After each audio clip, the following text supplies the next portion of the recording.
Okay, we're going to get started here with our next presentation. Come on. After lunch, we scheduled Ed Hindson because he's a pretty dynamic guy, and hopefully he'll be able to keep everybody awake. He's been known to raise the dead or be raised from the dead. And he is, of course, a professor at Liberty University. He's been there many, many years, and he has a lot of degrees, expertise in Old Testament, Hebrew, and other things. And he's going to be talking about what's wrong with America, lessons from the book of Judges, and drawing implications from that. So, Eddie, go ahead. Much. The full paper text you have on the disc. It's over 20-some pages long, so I will refer you to that for the details. Otherwise, I'm going to summarize that in a PowerPoint presentation to simplify the major points that I want to make. The paper is technically entitled Morality Turned Upside Down, Lessons from the Book of Judges. My popular presentation on it, which I've only given one other time, I entitled What's Wrong with America. I delivered this for Jack Hibbs at Chino Hills the Sunday after the election, when lots of Christians were asking themselves what happened and what went wrong here, etc., etc. So I want to do several things this afternoon. Number one is to address that, at least indirectly, by implication. Obviously, the book of Judges does not make specific prophecies about America. However, when we read Paul's statement in 1 Corinthians, the 10th chapter, that these stories from the Old Testament are written for our example, that we might learn from these things. And that word example in the Greek text, tupos, these types, are designed to help us understand, at least by principle, the implications of spiritually related issues that happened in the Old Testament and how those issues might apply to us today. It certainly has relevance for our own time. Now, one of the things that I have the privilege of doing at Liberty, in addition to teaching courses that are more related to eschatological issues like Daniel and Revelation, I teach Old Testament survey to 1,000 students every semester. And just finished it. In fact, they took their final exam today. In fact, some of them are still taking one right now in my afternoon class, even as we speak. And I try to take the Old Testament and make it understandable and interesting and applicable for college freshmen. Finally, after doing that for 30 years, teaching over 50,000 students in person and another 50,000 on the internet, we decided it was time to do our own textbook on Old Testament survey. One of my concerns is that many of the evangelical textbooks keep leaning a little more left and a little more left all the time. And we said, why are we using these books when we should write our own book?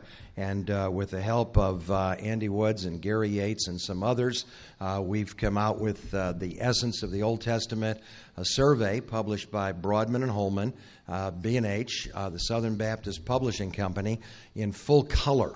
480-some pages, over 200 color illustrations, maps, charts, and diagrams that are in there, walking somebody through the Old Testament from Genesis to Malachi. And I only bought one box of those.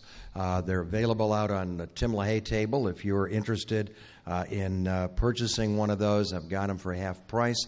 Otherwise, you can order it in any bookstore. Most of you are beyond just the survey level, but at the same time, we tried to bring together the insights of archaeology. Randall Price contributed that chapter.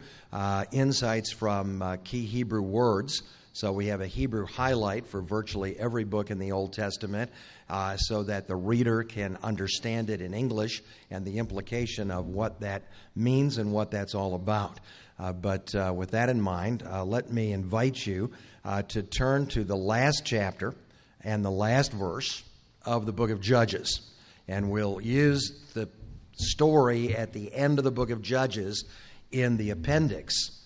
Some of the worst chapters in the Bible, stories that are so terrible, most people have never heard a sermon on these passages, and those that have probably wish they hadn't. But it has implications for us, so we'll go there. Judges ends with this statement in chapter 21, verse 25. In those days, there was no king in Israel, and everyone did what was right in his own eyes. Everybody did his own thing, we would say in our culture. Decided that they would choose to make valuable the things that they were personally concerned about, irregardless of the laws of God, irregardless of Mosaic standards, irregardless of the commitment of the priesthood, irregardless of what they had been conceived to be as a nation in covenant with God Himself. And as we come to the book of Judges, we discover that in spite of the success of Joshua's conquest, in Joshua, virtually everything goes right except at the town of Ai. 31 cities are conquered. 31 kings are defeated. The nation of Israel is established in a relatively short period of time. But having conquered the promised land, then you move to the book of Judges, which covers a span of over 300 years, in which the settlement is not as easy as the conquest, and things begin to slowly come apart. I think as I look at the book of Judges, the failure of the Israelites is basically a threefold process.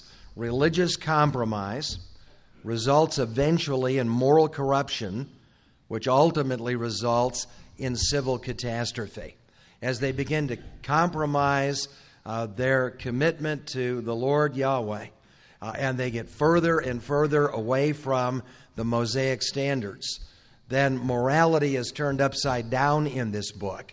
And while the first few incidents cause us to scratch our head and say, what's a nice Jewish boy like you doing at this place? By the time we get to the end of the book, the whole thing is in a moral uproar and finally results in a civil war. If you've studied the book of Judges, you realize that the stories in Judges follow in 6 basic cycles.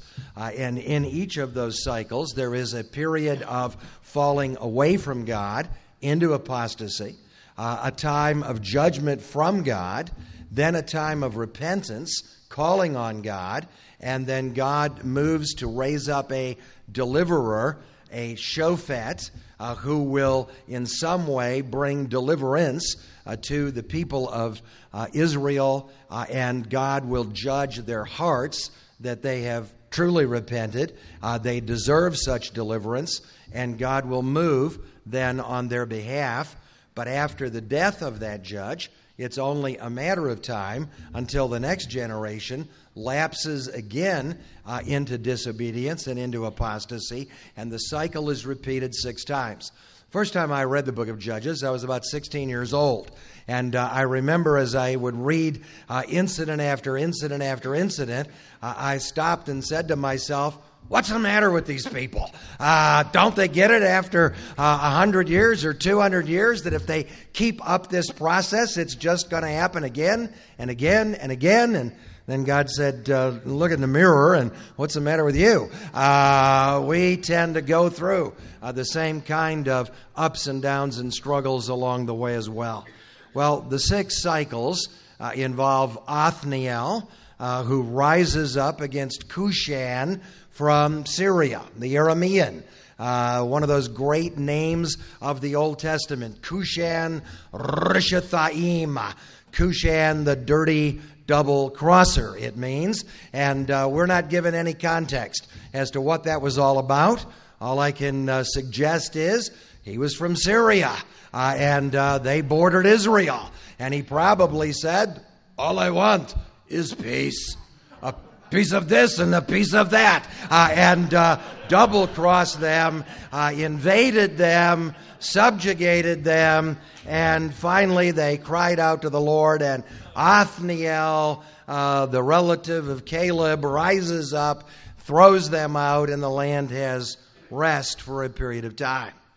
Then it isn't long until Eglon from Moab crosses the Jordan River and retakes Jericho, reestablished as the city of palms, and cuts off the crossing point at the Jordan River. And for 18 years is oppressing the people of Israel, and every year they have to come and pay tribute to him.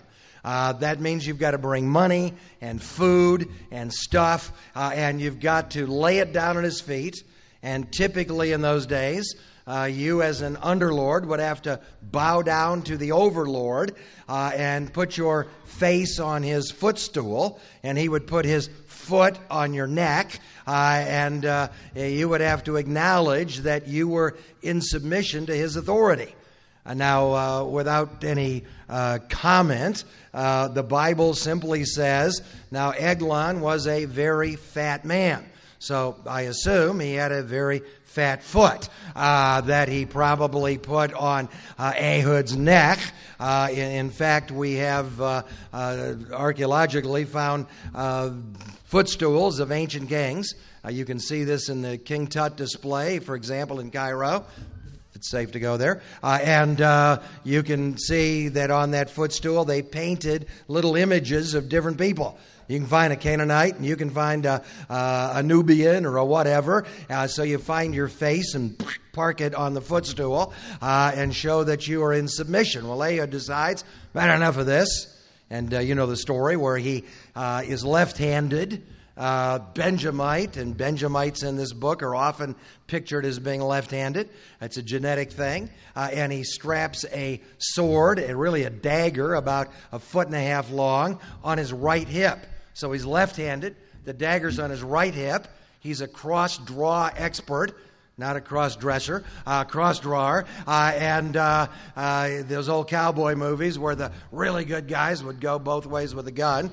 He tries this with a knife. He hides the dagger under the robe, dismisses the entourage. They've delivered the tribute. And he says to Ehud, I want a private meeting. I've got a special deal for you. And I think he probably thought this is going to be a bribe and this will be a good thing. And he dismissed everybody. And Ehud says, I've got a message for you.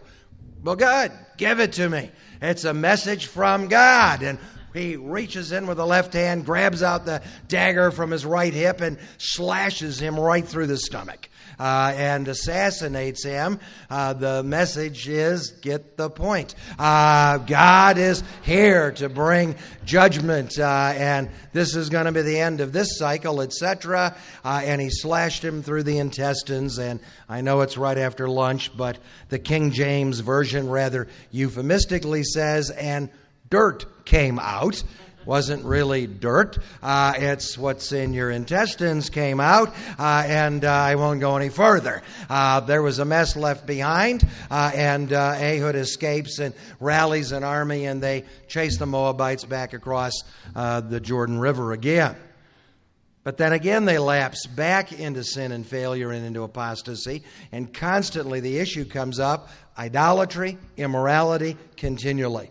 In the third cycle, Deborah has to rouse Barak to go against Yabin and his general Sisera, and the Canaanites have rebuilt Hazor in the north, and they've taken possession again, and they're traumatizing the Israelites with iron chariots, which probably means wooden chariots with iron fittings. An iron chariot would have been too heavy to pull. It's held together by bits and pieces of iron, not brass, and they subjugate them and dominate them, and you can't even find a leader in Israel.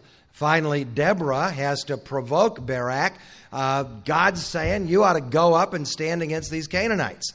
And his attitude is, well, I'm not going to go. Debbie, unless you go with me, he says. And she gets mad at him and says, all right, I'll go with you, but the credit for this victory is going to go to a woman. Again, you know the story. They go into the battle, they win the battle, but in the height of the battle, something obviously is going wrong. Sisera, the commander of the Canaanites, abandons his chariot. Now, if you're in a chariot and everybody else is on foot, you're not normally going to do that. The 5th chapter of Judges tells us the Kishon River swept them away. Many scholars believe that there is some kind of a flash flood, a rainstorm that probably took place at that point. The chariot wheels are bogged down in the mud. They abandon the chariots. Sisera flees to the tent of a woman named Yael, one of the strange women of the Old Testament, who comes out of the tent to meet him. Well, hello. Well, hi. Well, how are you? Why don't you come on in? Yeah, that'd be a good idea. I'm running for my life. He's exhausted and sweaty and probably wet. She covers him up with a blanket. She offers him something to drink. The King James text calls it a bottle of milk, probably a goat skin. And he drinks this warm, curdly milk. Those of you that have been in the Middle East have been offered that several times probably. And you're like, yeah, I don't think so. And it looks like cottage cheese. And you drink that stuff? Yeah. And then he falls dead asleep. And Yael goes over and pulls up the tent stake and gets a mallet. I mean, these were the days when men were men and some of the women were men too. And they put up the tents. And she lines the thing up against his temple and whap, nails him right through the skull and kills him. By the time Barak shows up, where is he? Where is he? Hi, he's in the tent. It's all right, stand back. I'll get him. I already got him. There he is. And the Canaanites were defeated. And they lapsed back into sin and apostasy again.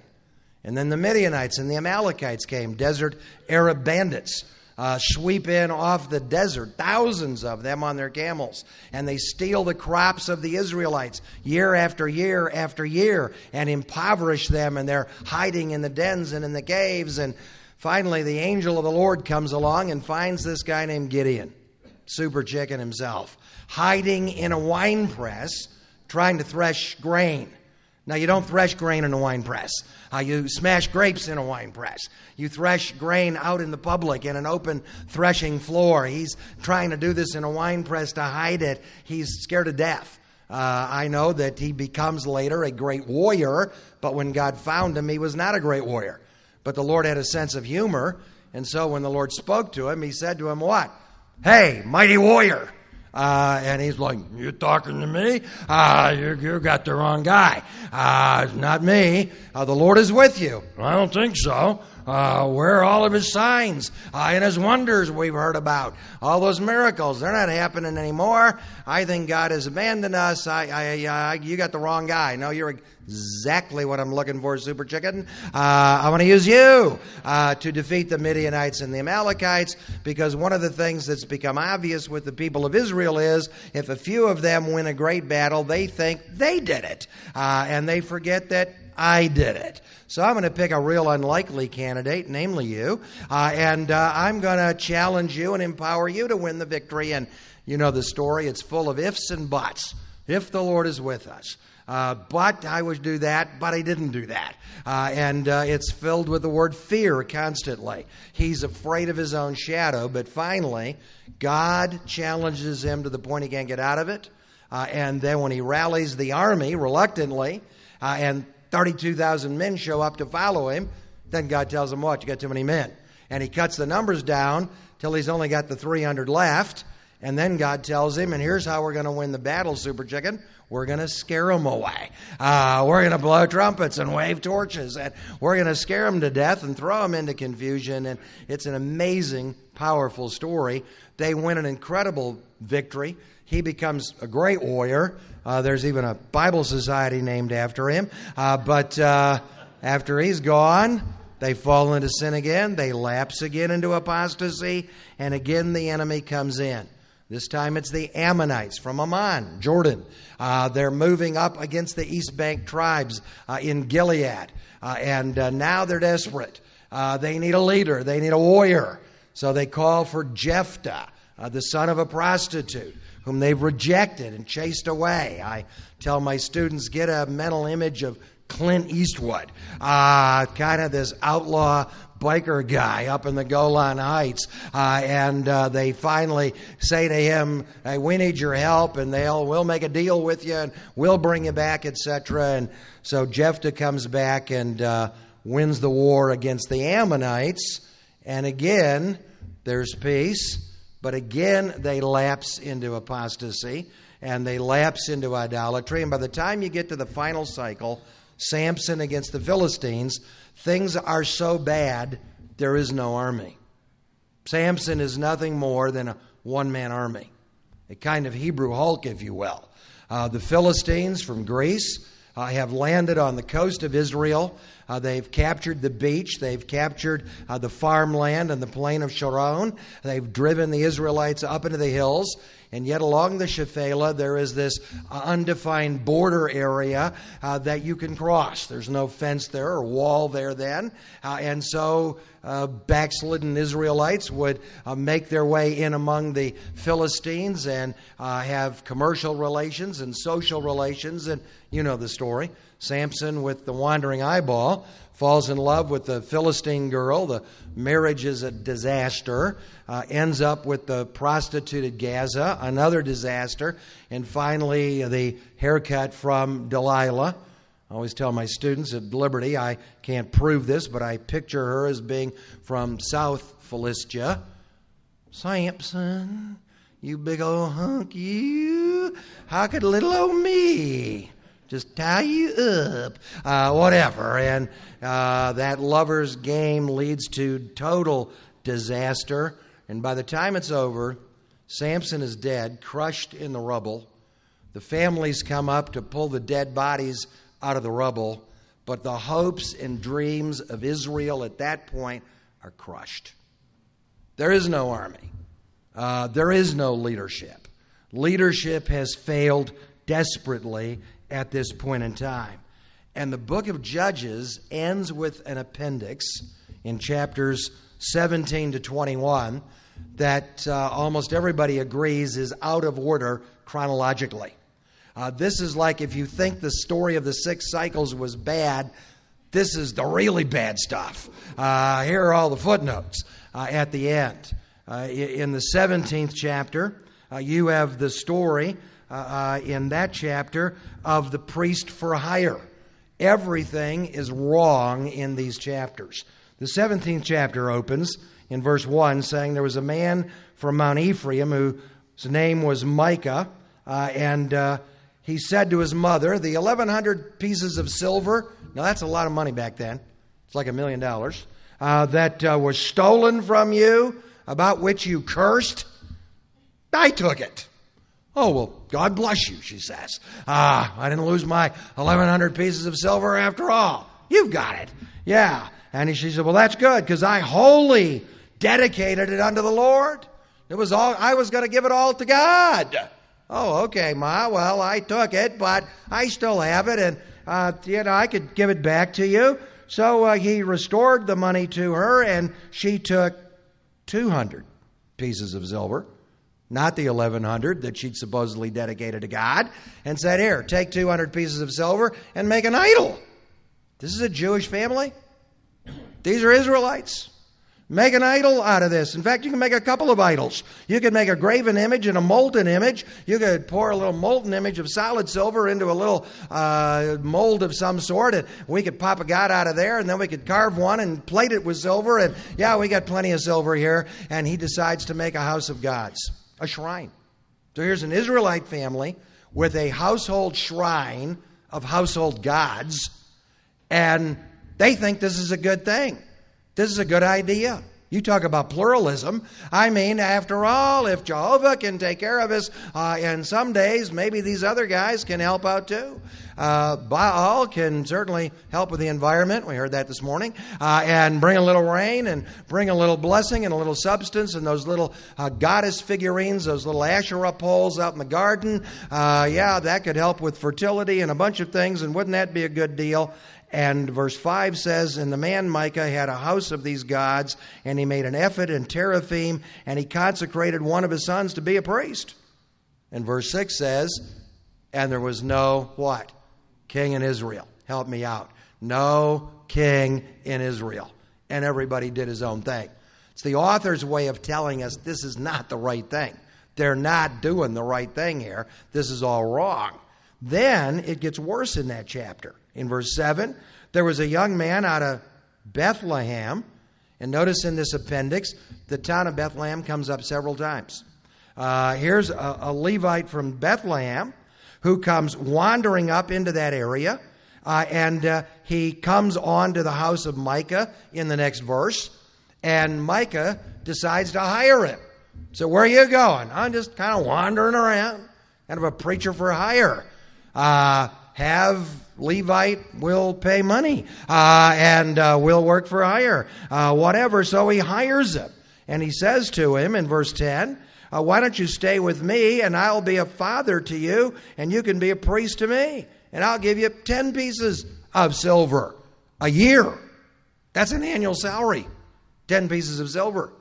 His mother thought she'd lost 1,100 pieces of silver. They used 200 pieces of silver to make the idol, and he's going to pay this guy.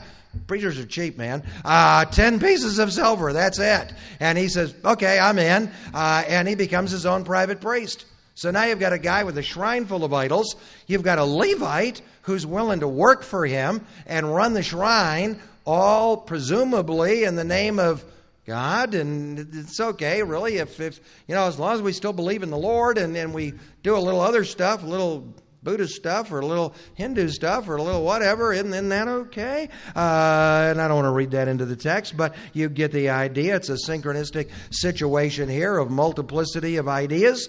And so you've got a private priest, and Micah in verse 12 consecrated the priest to be his priest in his own private house. Then it gets worse. Then you go to chapter 18, the story of the Danite migration and their apostasy. The tribe of Dan is not able to hold on to their territory. Now remember, the territory is a gift from God. It's the Lord's inheritance. It's down on the coast. It's down against the Philistine area, and the Philistines have taken the land away from them, and they finally give up.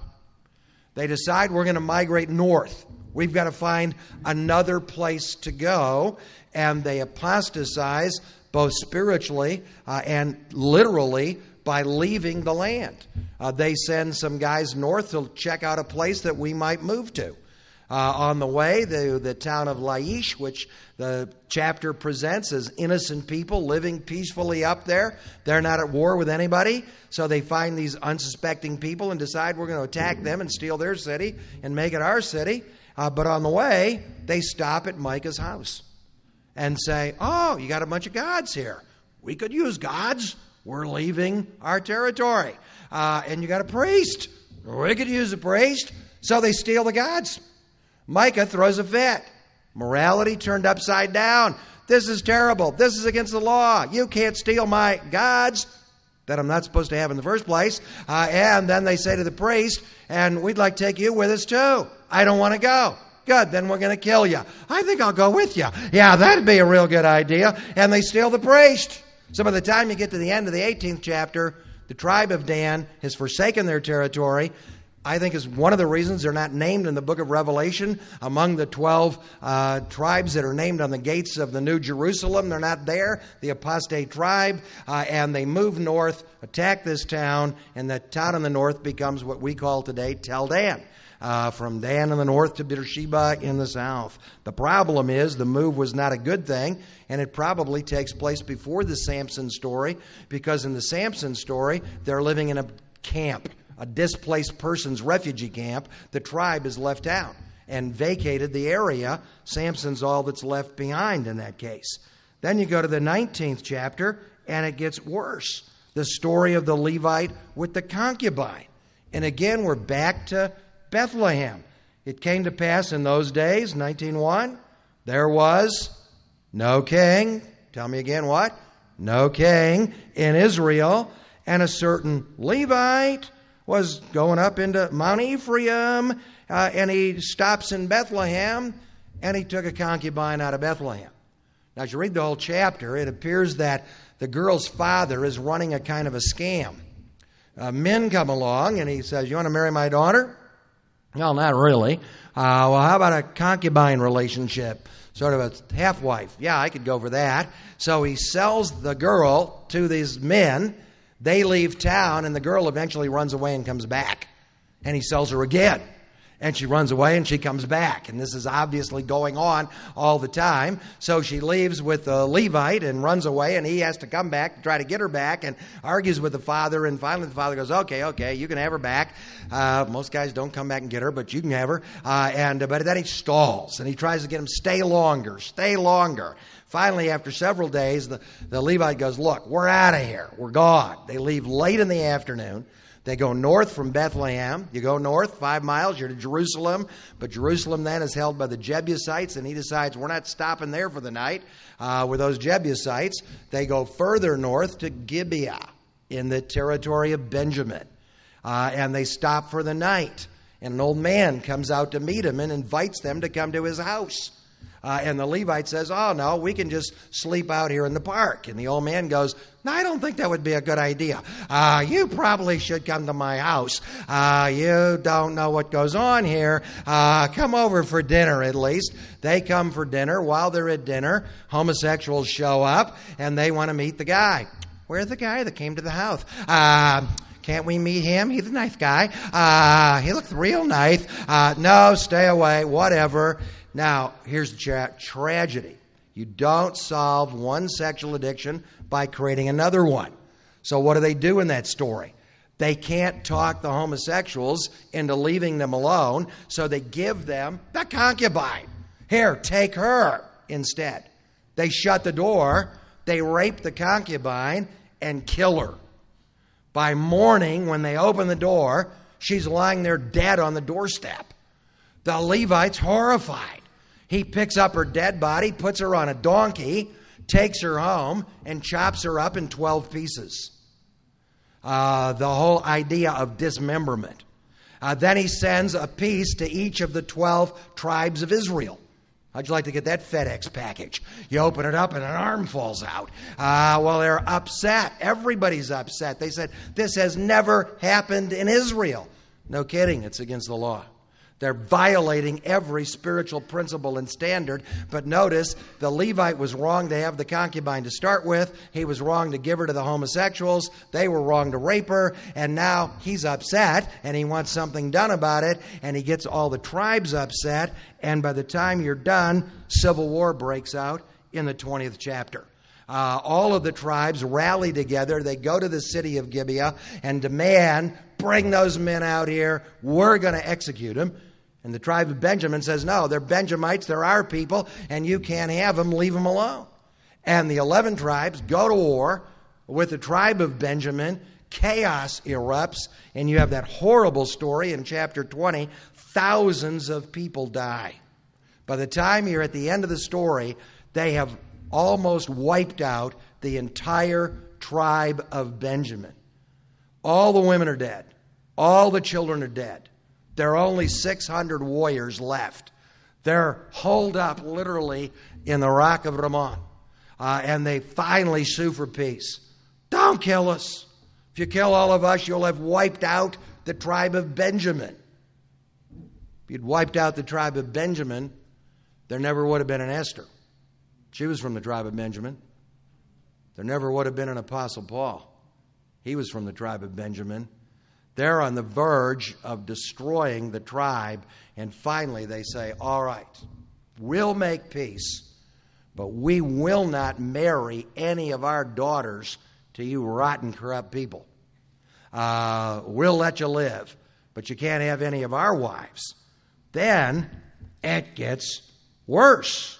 They go and attack the city of Jabesh Gilead on the east bank and kill a bunch of people and steal 400 women. So 600 guys, 400 of them have a wife. 200 of them don't. Then at the end of the chapter, they go to Shiloh, where the Ark of the Covenant is set up in the days of the judges. And when young maidens come out to dance before the Lord in a ceremony, they swoop in and kidnap 200 girls. So now they've all got a wife. And the tribe of Benjamin survives. But what a way to survive. And it's in that context that the book ends with the statement, and in those days there was what? Tell me. No king in Israel, and everybody did what was right in his own eyes. And you see examples of that in the book. That apostasy is not just a matter of believing the wrong things, but ultimately wrong belief leads to wrong behavior, and wrong behavior ultimately leads to chaos and confusion. What went wrong in the book of Judges? Leadership was destroyed. The nation was divided. The priests were defiled. The future was in doubt. And the people were desperate. Sound like America? Well, what's wrong with America these days? Same thing. Same problems. Now, we're not Israel. We're not a covenant nation. We don't have a special covenant relationship with God as did they. I understand all of that. But by principle and application, we're going down the same path. We are in my opinion, a judges period, so to speak, in our own nation today. That we are far away from the biblical and spiritual principles that were the basis of this nation's beginnings, even before the Revolutionary War, let alone after. That we have only a sentiment of spirituality left, mainly in our symbols. 45 years ago, Francis Schaeffer came to the college I was attending. He gave a series of lectures. At that time, he had written a book that was published. Nobody knew who he was. I remember sitting there thinking, good night, smartest guy I ever heard in my life. Who is this little weird guy with the goatee and the knickers and the whole bit from Switzerland? It was actually from St. Louis by way of Switzerland, but be that as it may. He said, the day will come in America like Europe when all that's left are the symbols. The crosses, the Ten Commandments. People will argue, don't remove the symbols, because that's all that's left of the reality. The basic biblical, theological, intellectual, and spiritual foundation of the nation will have eroded away. You will see a revival of neo-paganism, that whenever you throw God out of public life, the vacuum never remains neutral. Satan will rush into the vacuum and fill the vacuum, and we'll see a return to paganism. And he started talking about things like tattooing the body, scarring the body, stretching your lips, your ears, that we would go back to the kind of extreme paganism that was seen in obscure parts of the planet and in the ancient world. And I remember sitting there 45 years ago thinking, you're pretty smart, pal, but come on, this is really extreme. I mean, people aren't that stupid. 45 years later, I would have to admit people are that stupid. That he was exactly right, because you have no basis on which to anchor your belief system, and you throw it into neo-paganism, and we're there. Now, out of the challenge of those days, the people of Israel realized they've got to eventually make some kind of a decision. So what choice did they make? Well, they made the wrong choice. Just because you're desperate doesn't mean you necessarily are going to make the right choice. They go eventually to Samuel, the last judge, and say, we need a king. But what kind of a king? Like the Goyim, like the Gentiles, like all the Gentile nations have. They didn't say, give us a king like God.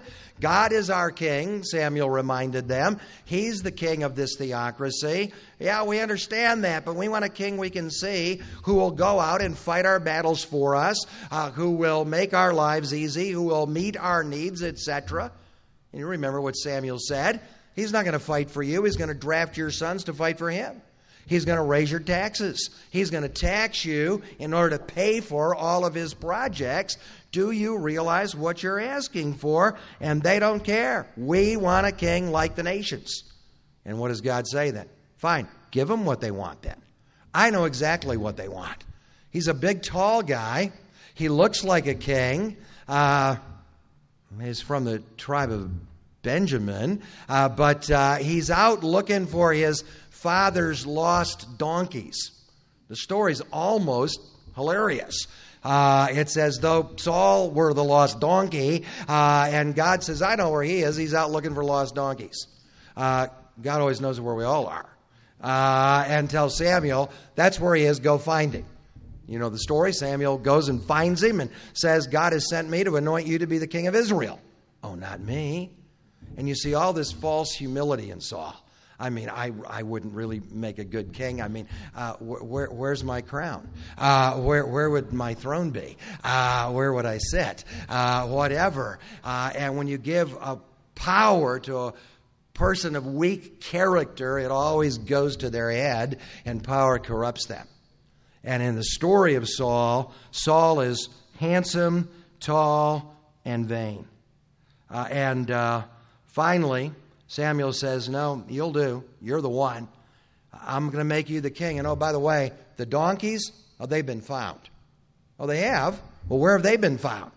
A couple of guys found your lost donkeys over by Rachel's tomb.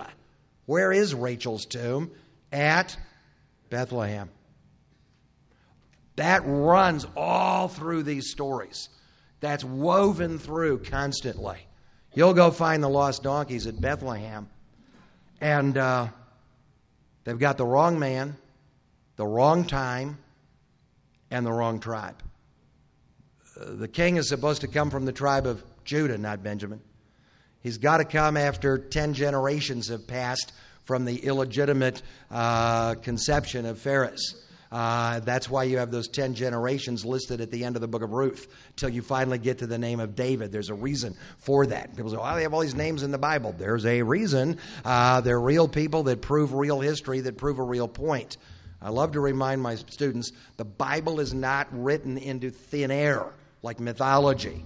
These are stories about real people in real history that had a real experience with God that is communicated to us. The Bible is not divorced from a historical context at all, or even a geographical context. You say, well, Saul, he was kind of backslidden, wasn't he? I don't know, was he? Some people say, well, I think Saul was saved. After all, he was anointed by Samuel. The Bible says the Spirit of God came on him at times, and he even prophesied on one occasion. I mean, he went into this ecstatic utterance and rolled on the ground and foamed at the mouth. And they said, is Saul a prophet? And he believed in Jehovah. He didn't believe in Baal. He believed in Jehovah, supposedly. And didn't Samuel say to him, tomorrow you'll be with me? Did he mean with me in heaven? Or was he really unsaved and never saved? Now I realize your soteriology will influence this. He was saved and he lost his salvation. Hey, I'm a Baptist. I'm not going there. I don't think the guy ever was saved. And here's why. If he was unsaved, the proverb, is Saul also among the prophets, gets repeated several times in 1 Samuel until it becomes what? A national joke. Him? You got to be kidding. It's like Bill Clinton, he's a born-again Christian? You got to be kidding. Whatever. He hated God's man, David. He tried to kill both David and Jonathan. He had fits of anger, insane jealousy. He killed the priests of God at the town of Nob. He consulted with a witch. And Samuel said to him, what? You've become the enemy of God. Well, you're not saved if you're the enemy of God. And when he said, you'll be with me tomorrow, I think he meant you'll be with me in death. And there's no clear indication that Saul ever really repented. Cried a couple of times. Oh, Samuel, don't leave me. Don't reject me. Think of Samuel as kind of a Billy Graham type figure. Oh, Billy Graham, Samuel, don't turn your back on me. As the king, I'll be in real trouble with the people. Come back. And he lunged after Samuel and grabbed him by the robe and tore it. And what did Samuel say to him? God has torn the kingdom out of your hand, and he's going to give it to a better person. And when he appears to him in the story of the witch at Endor, by which I think God sent him back and scared the witch to death as well as Saul. And he said, what does he look like? She said, I see an old man, and he's wearing that mantle. The last time Saul saw Samuel, he tore that mantle. And again he says, the kingdom's torn from you and given to David. Tomorrow you'll be dead. Now, I don't know about you, but if somebody told me tomorrow I'd be dead, I wouldn't get out of bed. I wouldn't. Saul is lying there in conviction in that moment. And the Bible says, and the witch came to him and offered him something to eat. Saul-y, come on, Saul-y, have a cookie. Just eat a little cookie. I think it was probably a falafel, but whatever. He ate it, and the strength of the meal, he got up and went out, went into the battle the next day on Mount Gilboa against the Philistines, and he was killed. Wrong man. Everything was going wrong. Now, when we look at our own situations and we think, man, people are lapsing more and more into apostasy and unbelief and secularism, into angry atheism, not just passive atheism, when true believers are literally under attack in every level of the media. I mean, don't expect Saturday Night Live to do a skit on how wonderful born-again Christians are. It's not going to happen, and we need to remind the younger generation of that if you're going to really live for God and stand for God, you're going to end up on Saturday Night Live, and you ought to take that as a badge of honor. We're living in a day and age when everybody else is coming out of the closet, and the Christians are going in the closet. It's time to reverse the process. Now, in the meantime, while everything was going wrong, God was still going right. God was still on the throne.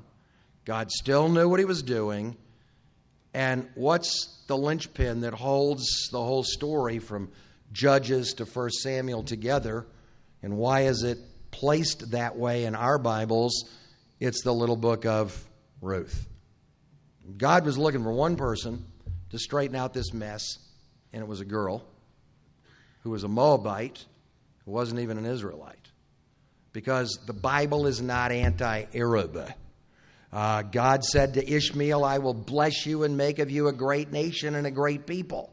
Islam is a false religion. There's a difference between religion and ethnicity.